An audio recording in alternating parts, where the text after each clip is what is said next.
Hey y'all, this episode of Rap Talk is brought to you by Sublime Shop. Sublime Shop is a newly opened business and they sell crochet, hats, and apparel. So tell them that Asha C sent you. So go on sublimeshop.us to get you one of these beautiful crocheted hats. It's a cozy girl, cozy boy, cozy non-binary winter, okay? Get you some. Anyways, enjoy the video. Out of 10, I do not know when I be back. Blowing up my phone, I know your baby mama whack. I like that song, Anika, BRB. That's currently in my rotation. If you ever wanted to know what Asha C is listening to, that is what she's listening to. Hello, everyone. It is me, Asha C. Welcome back to another episode of Rap Talk. Rap Talk is a series here on my channel. I have a plethora of content, but I love the music industry and just everything about it. And I've created this series to give you just what's going on and my take on what's going on in the culture. So in this video, we will be talking about the 2024 Grammy Award nominations. We will be talking about TikTok's new development, the It's All a Blur tour with Drake and J. Cole.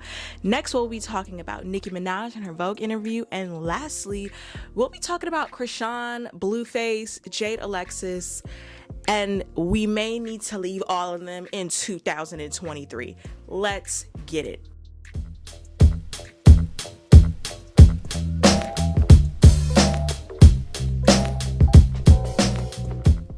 So, I'm not going to go through every single Grammy nomination because it's in literally so many genres. We have classical, we have country, we have hip hop, we have rap, we have we have movies, comedy specials, books, audiobook.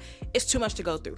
But I will talk about the ones that stood out to me. So, Victoria Monet is nominated for 7 Grammy Awards. And I got to say, I'm so extremely happy for her because I remember when we were all pushing for her to perform at the VMAs, and then, she said the VMAs is not ready for me. But when God says yes, nobody can say no. Delayed, not denied.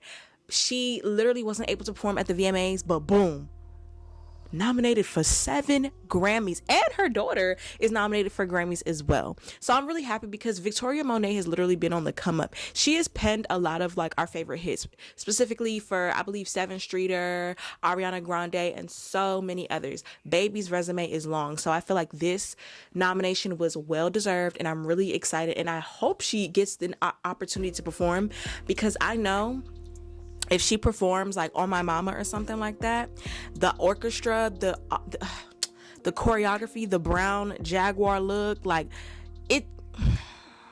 Victoria Monet, it's a slay. So next we have 2024 Best Rap Song. In my opinion, I feel as though Lil Uzi, I Just Wanna Rock is gonna win just because that was a huge song across TikTok. It went crazy internationally, and it just was I think I can classify that as Song of the Year. Top tier. Next we have for Best Rap Performance, I am going to give this to it'll be between the Hillbillies, Baby Keem and Kendrick Lamar, Rich Flex, or Players by Coi Leray. Honestly, this category, it could really go either way, but I feel as though because Players had a lot of variations of the song, they had that remix and everything, and it did really well. They had an old school remix, a New York remix, and then they had the Jersey Club remix, so I definitely see that song going crazy. Drake and 21, their tour and everything with their collaboration, so that could go either or. So honestly, you can really just go either or in this category. For the Best Rap Album, I am going to give this it's gonna be between Her Loss, Utopia. Her Loss and Utopia by Travis Scott, just because it's Travis Scott and it's Drake. I do think a sneaky win could be Nas and Hit Boy King's Disease 3, just because Hit Boy and Nas collaborating was literally a big thing, and them making a compilation album, and then Nas did recently win a Grammy, so we never know with this category. So for Best Melodic Rap Performance, sidebar, I like that they said melodic rap performance. They're just kind of breaking up the category because they'll have certain songs in certain categories, and they're rap songs, but they're different style of rap songs, because rap is a genre that has just so diverse, and you know, we have so many subgenres and subsections of it. In this one, the best melodic rap performance, I see it going to All My Life with Lil Durk and J. Cole, just because this was kind of a part of, in a sense, Durk kind of underwent like a rebrand of some sort. Like after that Drake feature, he kind of really got put on the map and was kind of went, in a sense, mainstream and more popular. So I feel like this song with J. Cole is such a positive song, especially with the kids. So I definitely see this song winning. All right, in more categories, best R&B song, I'm going to give this to either Snooze or I See You. The reason why is because I See You was such a big R&B song, and it was just so different. It's so sexy, so sultry, and Coco Jones is someone, like, she came not out of nowhere, but it's just like after like the pandemic and her giving like her story time and everything, we was like, yeah, boom, we gonna support this girl. And just a brown dark skinned girl doing this, and she's very talented, multifaceted, has a great personality. Snooze by SZA, because SOS was a successful tour, and not only was it a successful tour, it also was a really good album. It was a very widely and well received album, and everyone loves Snooze. Like, I can lose when I'm with you. One category that I was very happy about was the best R&B album. I'm so happy that Summer Walker was nominated. I feel as though Clear 2 Soft Life really showcased Summer Walker's vocals, her talent. It kind of showed that, look, the mainstream stuff is cool, but my raw actual talent that brought me, and you know, into the mainstream and the music industry, that's what really matters. Like, people fell in love with her covers, and it was just a very raw album, and I really enjoyed it. So I definitely think that Why Didn't I Tell You by Coco Jones might win this, or Jaguar 2, but honestly, this could really go either or. Whoever it goes to in this category, it's well deserved. We have best R&B performance. It's so funny that Robert Glasper and Chris Brown are nominated in the same category because of what Chris Brown said about Robert Glasper the last time around. But I might do an in-depth video, but those are just some of the Grammy noms that really stood out to me. Next, TikTok launches a new feature that allows users to save songs directly to Spotify, Apple Music, and Amazon Music without switching apps. Now, I'm not gonna lie, the TikTok mixes literally have me in a chokehold. I love the TikTok mixes. Like, my favorite one is when they mix like Keith Sweat and Megan Thee Stallion. I love that. Like, I feel like TikTok music, because music is in a state where it's kind of suffering in a sense, and we need some sort of nostalgia to balance out like what we listening to. Not all music is necessarily trash, but it's not good quality music. Though it may perform well, it doesn't mean that it's actually good. But that's another topic for another day, and you know, just another conversation. I feel as though this merger was very smart, because people always talk about, like, oh, like, I put this on Apple Music, put this on Spotify, and then people don't understand that you can't just put a song that's already created and copyrighted and owned by a label or a distribution company on media platforms, because people are going to get, the music is going to get flagged. But I feel as though this is another opportunity to have older songs and newer songs chart higher, and it's kind of going to give people a way to get introduced to newer and older artists. I feel like it's really good for music discovery, and also it allows for new producers and new talent to be out there. So the music, I feel as though this is a great window and opportunity for music to sound fresher and us not getting bored of it. So I feel like this is a really good thing. This feature will be called an Add to Music app, and this feature will appear as a button that says add song next to a track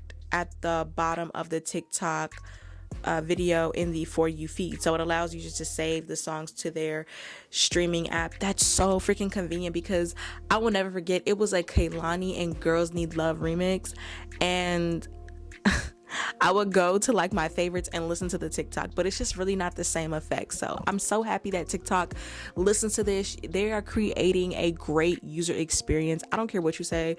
TikTok is a superior app. Superior.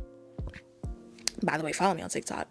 Next, we're going to talk about the It's All a Blur tour with Drake and J. Cole in some cities. So I was really surprised that he's not coming to DC and he's not coming to NC, but that's because of scheduling conflicts and Dreamville Fest. I feel as though this is a really good tour. Drake is in a really good spot, in a really good era. I think he's just really having fun. And just for him to have J. Cole a part of this tour,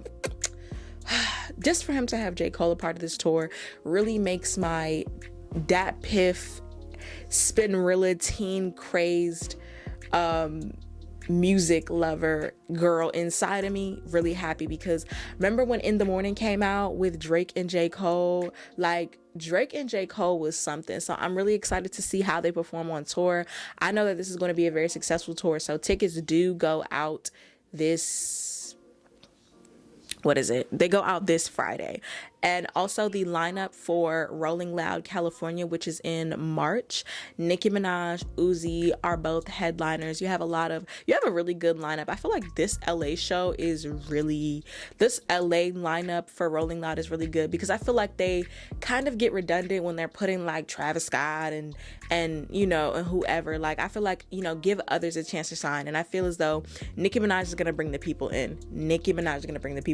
Speaking of Nicki Minaj did a Vogue interview. I feel as though this was really highly anticipated, because one, we don't get a lot of Nicki Minaj when it comes to interviews and all that stuff. It's usually like Queen Radio, but we don't even have Queen Radio because AMP is no more. We don't get a lot from Nicki Minaj, like, content interview wise. So once we get that, like, that's a really big thing, having a Vogue interview. So what it was that they went to her house or her studio or what have you, and they just sit there and ask her like 72 or 74 questions. I think the best part of it was her doing a little Anna Wintour freestyle. That was cute. Just her talking about the jobs that she's had. It just felt really personal. And then this is like in promotion, or kind of to build even more hype than it already is, with her album The Pink Print 2 that's coming out on her birthday in about 2-3 weeks. I'm really excited. That album is going to do really well. The reason why is because I'm really happy that Nicki Minaj is releasing an album now, because she released the album Queen, which was 2018. The controversy that was around her with the whole Cardi B thing, the Nicki Minaj hate train, it was a terrible time, and I feel like that terrible time overshadowed a very good album, because believe it or not, Queen would have done way better if the promotion and the controversy was not, centered around her, industry, all this drama. Like, it just was too much. I'm just so happy that it's just a better era and a better time for her. And so I think this is gonna be like her iconic album. This could be her Miseducation of Lauryn Hill. This could be like her Illmatic. I'm calling it. This could be her Blueprint. Like, this could really be her big one. This could be her graduation type of album. Like, that's the vibes that I'm getting from this. I think that with this next album, I think that Nicki Minaj is going to give us the bops. I think that she's taking a lot of time. Nicki Minaj is the type of person where she is a music lover. I'm very excited for this album, because it's gonna give grown. I feel like we're gonna get some reflective pieces. I just feel like we're gonna get a lot of good things from this album, and I definitely smell a Grammy coming her way, because she is nominated for one with Ice Spice, which is a shame that she's getting it with the feature when she really should be getting it. She should have got it solo years ago, but I ain't even gonna get on my soapbox about that one. And, in little collaboration news, Patti LaBelle and Cardi B collaborate. They do some sort of video series or video, kind of like, like in honor of Thanksgiving coming up. So goes into the house and Patti LaBelle is welcoming her. This is basically kind of doing a collaboration with the patty pies and the whipped cream shots that Cardi B has. This is an excellent and kind of unexpected type of collaboration. I was on Twitter and this girl kind of pitched this idea, and I feel like it was amazing, because you're kind of bridging the old and the new generation, because everyone loves Patti LaBelle. Cardi B is a pretty likable person too, so people like her too. So I feel like that was a very good and excellent and smart marketing type of move. Excellent for the holidays, bringing two different audiences together. More money for everyone. Last but not least, let's please leave Krishan, Blueface, Jada, and Alexis in 2023. I'm genuinely tired of hearing about them. I don't cover them in my content because it's just not relevant and it's just not important. I don't care about Jada and Alexis having a baby. I don't care about her song. I ain't gonna lie, her song sound kind of good. Hips, lip, I'm built like a Barbie. Come on, like Blueface, you put your foot in that. Like, you did that with that song because that song is very sassy and I know that he wrote it. As far as just Krishan, Blueface, I'm really tired of hearing about them because like they don't talk about anything positive per se, and it's just very tiring because it's just like a love triangle back and forth over this one dude that's disrespecting these two women and coming in between these two women. It's so tired, it's so lame, and it's so played. We don't care. Anyways, thank you all so much for watching this video. I hope you guys got a good recap of everything that's going on in the culture. And until next time, bye. It's cute. It's a vibe, right? You like this, right? You like my hat? It turned you on? Don't worry. You better go to Sublime Shop and get you on.